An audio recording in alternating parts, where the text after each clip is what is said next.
1, 2, 3. Rustig. Welkom by nog 'n Storiebeer storie. Luister lekker saam.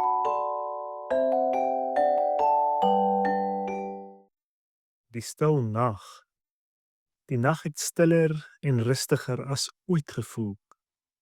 Maria en Josef het na die sterrehemel gekyk deur 'n klein opening in die stal se dak. Die sterre het helder geskyn en dit was asof die hele wêreld stil en in afwagting gewag het vir wat sou gebeur. Die groot ster wat oor Bethlehem gehang het 'n sagte lig oor die stal gegooi. En hulle het geweet dat hierdie nag anders was as enige ander.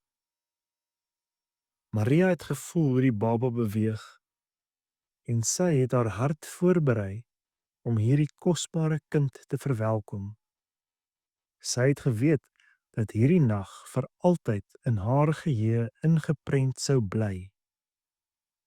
Josef het haar hand vasgehou en het geweet dat die oomblik naby was.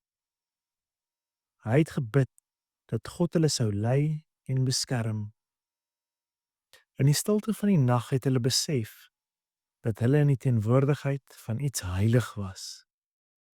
Hierdie baba wat sou kom, was God se geskenk aan die wêreld.